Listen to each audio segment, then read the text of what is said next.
tegelikult kui veel võtta, et Igor siin Pärnus on, siis ta on ikkagi jah, et sealt Tallinnast. Tunde pealt ütle, et sellel aastal on kuidagi kõik võtnud kõigilt punkti kuidagi rohkem kui varasematel aastatel. Pajo värab ette ja momenti kui palju. Nii, nüüd jooksud algavad sealt penaltipunkti pealt ja pall lahti. Läks pall. On Paalberg üleval vaba, et selles mõttes jube hästi nagu Pärnu nagu tõmbab. Nüüd on paiss korras ja olemas. Ja 1-0 ja siit oleks vaja välja lõigata see olukord. Õpiku näide just selles mõttes, et kui Kuressaare keskpoolkaitset tõusevad kõrgemale järgi, et võtta ära väljalt ruum, kes seob keskvälja, siis leidab Pärnu selle käigu hoopis Paalbergi näol ettepoole, ta lõikab ära 2 liini. Nii, Vajo annab karistust. Kui hea pall, aga ei saanud. Siin mängiti Smirnovile keskele, et vaatame siin, kas saab löögile minna vasakuga ja ei. Natuke tugi jalgvajust nagu tööd teha, nagu me praegu ka näeme, kuidas Otto Robert Lipp lihtsalt võtab palli ära ja läheb kasti. No nüüd võttis ära ja nüüd ka löök ja ei. Väravaht on väljas ka, aga Pajol läheb pall, ütleme, meetri jagu eest läbi, aga Pärnu kontra on muljet avaldab, Pajo lükkab ja nüüd siis kau. Jumal küll. Mineke ja ruumi on ja kaasa tulevad ka, Kapper püsti ka. Nii, nüüd siis. Ja taganurk olemas. 2-0. Vägev kontra ja Limberg lööb ära. Ja jällegi selles mõttes on huvitav olukord, et Kolvekesi 2 vastu Kuressaare hoidis palli siin keskringis ja hoidis ja kui lõpuks minu meelest, kas see oli seal keskväljal, kes nagu 4. sinna nagu appi tuli, oli see Andrei Smirnov. Ja sellega tuli kas Kauber oli see, et vaatame järgi, et seda momenti oleks hea näha, kuidas jällegi noolis lahtisi palli, et no Lipp eksib. No nüüd on varianti. Ja teine Lipp lööb ära. Ei, mitte Lipp, vaid number 10, kes seal Kuressaarest on. Et üks eksimus. Kivi lööb, jah. Jah, Kivi tuli vahetusest ja lõi, et vaatasin algusest Otto Robert Lipp on, aga jah, et noh, selline noorteklassi eksimus ja midagi ei ole teha, et no tuleb mängu elu sisse veel, et ja ootamatult on 1 värava kaugusel Kuressaare. On ootamatult 1 värava kaugusel ja Riika Peensalu tuleb veel sisse. Praegu kulub Marjaks ära. Kapper mängitakse kasti joone peale. Läheb üle ja saab löögile minna. Ai, Peensalu! Nii, ja tuleb ja pikk ja alla lahti ka ja sees. Ja vaadake seda pikali meeste karja.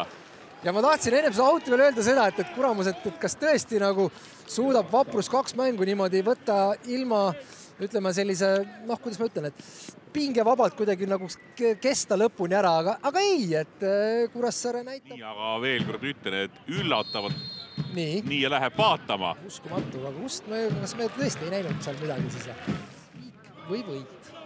Või mida, jah, nii pidi. Aga õiglus oma jalule saada ja seda otsustab Kristo Tohver nüüd. Tema peab siis nüüd otsustama, kas on see kas Pärnule 3 või mõlemale 1. Kas on Joosep Kobin, kes on seal värava ees? Kohtunikul on vabandust raske töö ikkagi.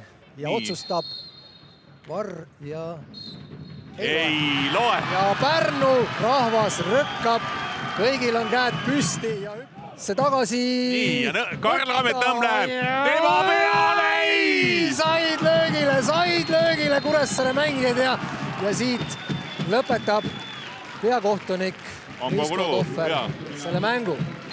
Ja Hendrik Vainu jookseb ka väljakule ja nüüd on alles siis see vile, et aga vist tundub, et esimene vile oli vist kokkupõrkest. Jaa, vist kokkupõrkest, Minu juurde on jõudnud Kuressaare peatreener Sander Post. No me peame alustama nendest lõpuminutitest. Väga ärev sündmuse väga kiiresti muutusid. Viigipunkt oli lähedal, aga paraku seekord mitte.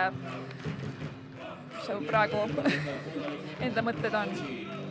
Jah, et eks oleme kaotanud nende viimaste minutite väravast see hooaeg ja täna oleks võinud tulla, aga kui on suluseis, siis on suluseis. Et ma arvan, et seda vaadati pikalt ja kaalutleti seda otsust, et midagi ei ole teha. Aga üldiselt tänasest mängust teisel poolel just ei tulnud seda särtsu juurde, mis siin tähendab vaheajale abitreener rääkis, et tuleb juurde panna, aga võib-olla esimese minutit teisel poolel andsid sükest lootust, aga ikkagi ei olnud päris täna see mäng. Jah, et ees jäime natukene ümmarguseks ja palli ei jäänud väga hästi ette püsima, et läbi autide standardite saime survet, et 1 väravaga lõime, aga noh, laseme ise lihtsalt endale.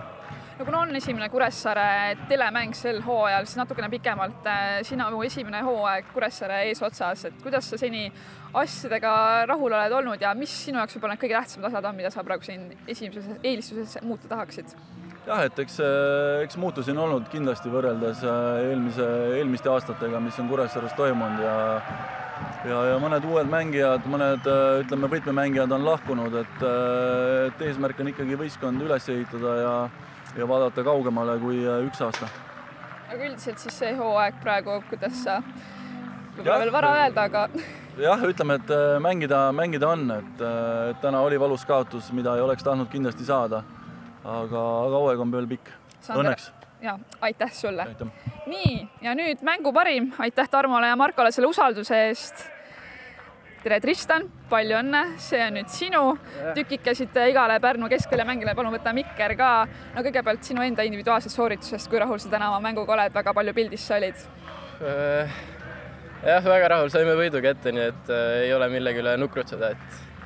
Vahepeal läks natuke mäng kontrolli alt ära, aga siis ikka seal keskel üritasime nagu asja kontrolli alla saada, et ei kiirustaks liiga palju.